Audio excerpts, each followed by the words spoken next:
All right, we'll go on the record. This is a deposition of Ms. Ghislaine Maxwell conducted by the House Committee on Oversight and Government Reform under the authority granted to it pursuant to House Rule 10. Accordingly, House Rule 10 grants the committee broad jurisdiction for the committee to conduct investigations of any matter at any time. On July 22nd, 2025, the Subcommittee on Government Operations of the Committee on Oversight and Government Reform voted by voice to approve a motion directing the chairman to authorize and issue a subpoena to Ghislaine Maxwell for a deposition. On July 23rd, 2025, Chairman Comer issued a subpoena for Ghislaine Maxwell to appear today for a deposition in furtherance of the committee's investigation into the actions and investigations of Mr. Jeffrey Epstein and Ms. Ghislaine Maxwell. I will enter the subpoena and corresponding cover letter as Exhibit 1. I will enter as Exhibit 2 a letter dated July 29th, 2025 from David Oscar Marcus, counsel for Ms. Maxwell, stating in short that his client would invoke her Fifth Amendment rights and request for the deposition to occur after the resolution of her Supreme Court petition. I will enter as Exhibit 3 a letter dated August 1st, 2025 from Chairman Comer to David Oscar Marcus, stating that the committee would continue its good faith negotiations and postpone Ms. Maxwell's deposition pending the resolution of her Supreme Court petition. I will enter as Exhibit 4 a letter dated January 20th, 2026 2026 from David Oscar Marcus to Chairman Comer outlining that his client still intended to invoke her Fifth Amendment rights. The committee noticed today's deposition on February 4th, 2026. I will enter the notice for this deposition as Exhibit 5. Can the witness please state her name and spell her last name for the record? Before she does that, this is David Marcus, and I just wanted to introduce her and make a brief statement. So members of the committee, on my advice, Ghislaine Maxwell will respectfully invoke her Fifth Amendment right to silence and decline to answer questions today, even though she would very much like to answer your questions.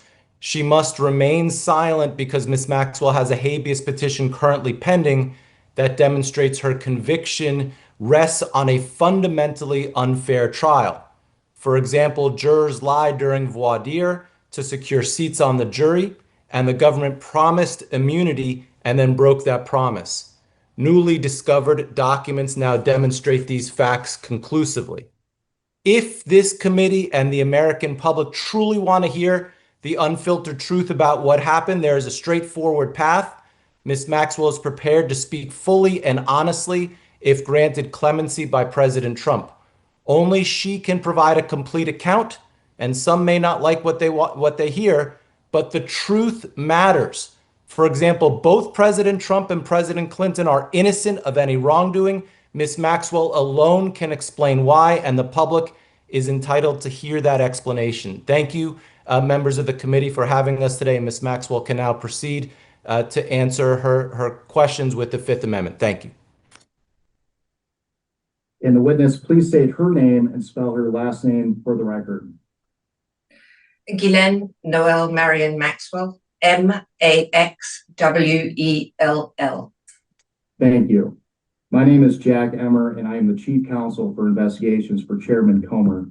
Under the Committee on Oversight and Government Reform's rules, you are allowed to have a counsel present to advise you during this deposition. You have a counsel representing you in a personal capacity present with you today. Correct. Will counsel please identify themselves for the record? Go ahead, Leah. You can go first. Leah Safian, Leahsaffian. Thank you, Jack. This is David Marcus here, and my colleague Melissa Madrigal is also present. Thank you. For the record, starting with the majority staff, can the additional staff members please introduce themselves with their name, title, and affiliation? Starting with the majority, can members of Congress please identify themselves for the record? James Comer, Chairman of the House Oversight Committee. Andy Biggs, Arizona, 15th Congressional District. Williamson and South House, 4th Congressional District. Melanie Stanford, Congresswoman, New Mexico's 1st Congressional District. I, Raja Krishnamurthy, Illinois 8th District. James Walkinshaw, Virginia's 11th District. Suhas Silverline, Virginia's 10th District. Ro Khanna, California 17th District. Robert Garcia, Ranking Member, Oversight. Thank you all.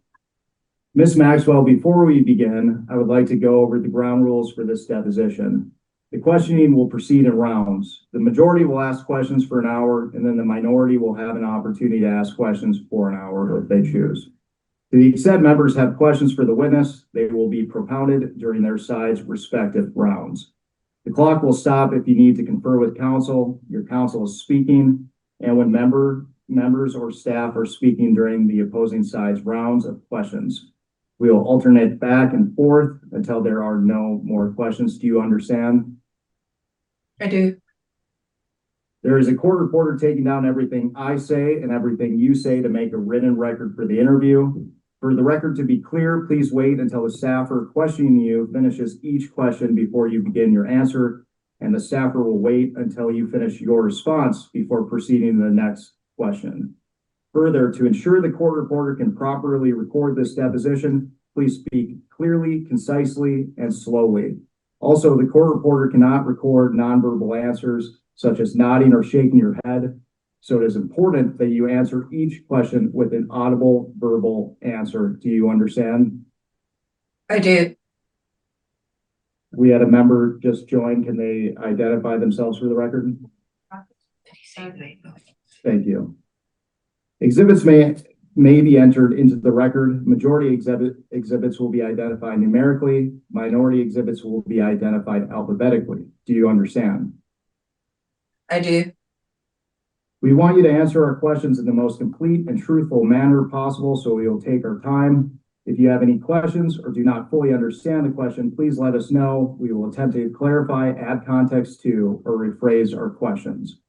If we ask about specific conversations or events in the past and you are unable to recall the exact words or details, you should testify to the substance of those conversations or events to the best of your recollection.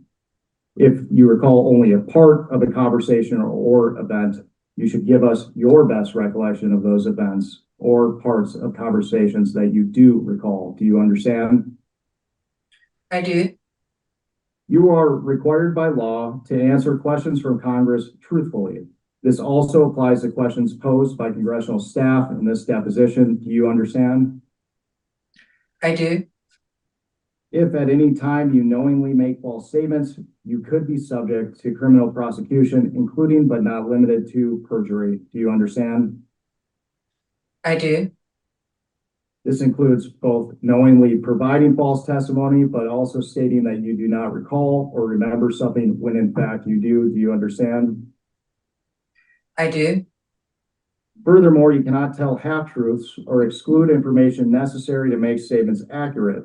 You are required to provide all information that would make your response truthful. A deliberate failure to disclose information can constitute as a false statement. Do you understand? I do.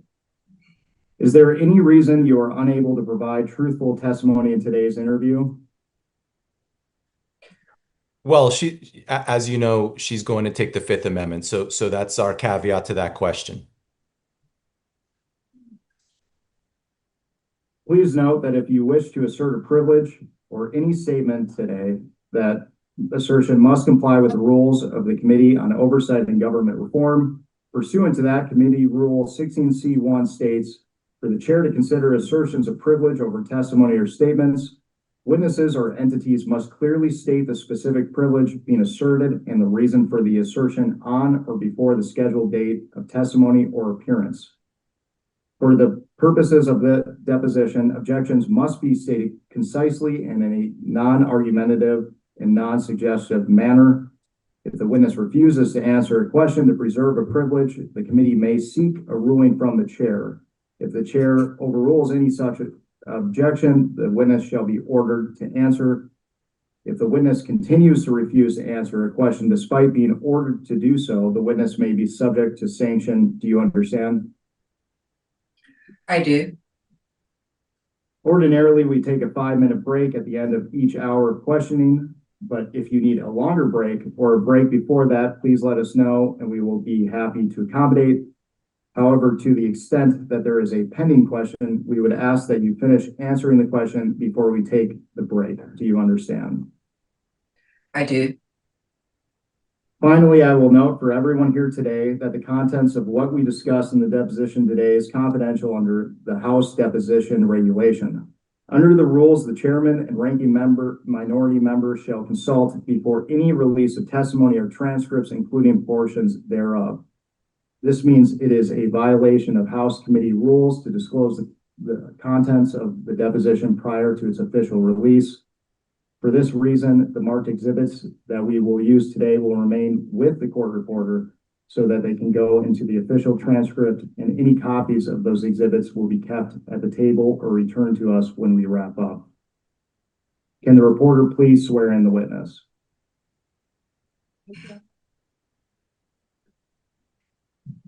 Do solemnly declare and affirm under the penalty of perjury that the testimony you're about to give will be the truth, the whole truth, and nothing but the truth?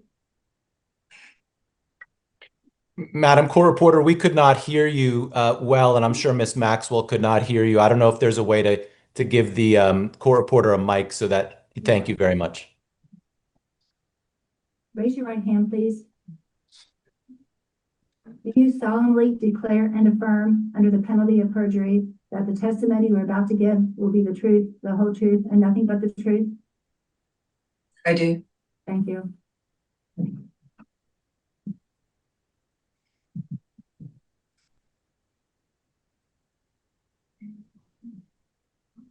Ms. Maxwell, do you have any questions before we begin? I do not. The time reads 10:14 and the majority's time will begin now. Ms. Maxwell, were you a close friend and confidant of Jeffrey Epstein? I would like to answer your question, but on the advice of counsel, I respectfully decline to answer this question and any related questions. My habeas petition is pending in the Southern District of New York. I therefore invoke my right to silence under the Fifth Amendment to the U.S. Constitution. Let the record reflect that Ms. Maxwell has invoked the Fifth Amendment against self-incrimination. Ms. Maxwell, please be very clear. Are you declining to answer the question put to you solely on the ground that you believe the answer will incriminate you? I invoke my Fifth Amendment right to silence. Ms. Maxwell, did you at any time play any role in Jeffrey Epstein's activities involving the recruitment, grooming, or trafficking of young women or girls? I invoke my Fifth Amendment right to silence. Let the record reflect that Ms. Maxwell has invoked the Fifth Amendment against self-incrimination. Ms. Maxwell, please be very clear. Are you declining to answer the question put to you solely on the ground that you believe the answer will incriminate you? I invoke my Fifth Amendment right to silence. Ms. Maxwell, have you ever coerced, directed, or otherwise instructed any young woman or girl to provide sexual favors to Mr. Epstein or any other individual? I invoke my Fifth Amendment right to silence. Let the record reflect that Ms. Maxwell has invoked the Fifth Amendment against self-incrimination. Ms. Maxwell, please be very clear. Are you declining to answer the question put to you solely on the ground that you believe the answer will incriminate you? I invoke my Fifth Amendment right to silence. Ms. Maxwell, did you and Jeffrey Epstein attempt to surround yourselves with influential individuals to curry favor and shield yourselves from potential scrutiny? I invoke my Fifth Amendment right to silence. Let the record reflect that Ms. Maxwell has invoked the Fifth Amendment against self-incrimination. Ms. Maxwell, please be very clear. Are you declining to answer the question put to you solely on the ground that you believe the answer will incriminate you? I invoke my Fifth Amendment right to silence. Ms. Maxwell, can you please provide us with all the names of other additional co-conspirators to the crimes perpetuated by you and Jeffrey Epstein? I invoke my Fifth Amendment right to silence. Let the record reflect that Ms. Maxwell has invoked the Fifth Amendment against self-incrimination. Ms. Maxwell, please be very clear. Are you declining to answer the question put to you solely on the ground that you believe the answer will incriminate you? I invoke my Fifth Amendment right to silence. Ms. Maxwell, is it your intention to answer every question put to you by the committee today with the assertion of your Fifth Amendment right against self-incrimination? I invoke my Fifth Amendment right to silence. The answer to that is yes also. So just as her lawyer, I'll tell you, yes, that's her intention. Does the minority wish to ask any questions? We will go off the record.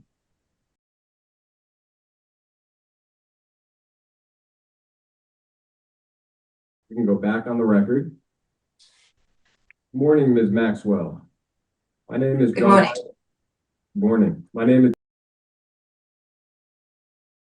I just have a few questions on behalf of the minority as well. At any point during your personal relationship with Jeffrey Epstein, were you aware that Mr. Epstein was sexually abusing minors and adult women? I would like to answer your question, but on the advice of counsel, I respectfully decline to answer this question and any related questions. My habeas petition is pending in the Southern District of New York. I therefore invoke my right to silence under the Fifth Amendment to the U.S. Constitution. Have you ever facilitated the sexual abuse of any minor or adult woman by Mr. Epstein? I invoke my Fifth Amendment right to silence. Have you ever participated in the sexual abuse of any minor or adult woman? I invoke my Fifth Amendment right to silence. Are you aware of Donald Trump ever engaging in sexual activity with an individual introduced to him by you or Jeffrey Epstein? I invoke my Fifth Amendment right to silence. Okay, it appears that the committee will not receive substantive answers from you at this deposition. So at this point, I'd like to enter into the record as minority exhibits A and B, letters that the committee has received from survivors of Mr. Epstein and Ms. Maxwell's abuse. These letters speak to the survivors' horrific experiences and to their desires for transparency, accountability, and justice in this investigation. We hope for their sake that we are ultimately able to get the answers that they deserve and that we were unable to get here today. Finally, I'd like to enter into the record as Minority Exhibit C, a letter from Representative Ro Khanna dated February 8th, 2026. And with that, we can go off the record.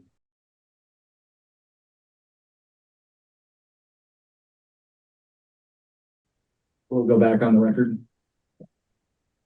Ms. Maxwell, considering your invocation of your Fifth Amendment right against self-incrimination pursuant to the terms of the subpoena, you are excused. Thank you very much. Thank you, Jack. Thank you, Chairman Comer. Appreciate you. Thank you. We'll go off the record.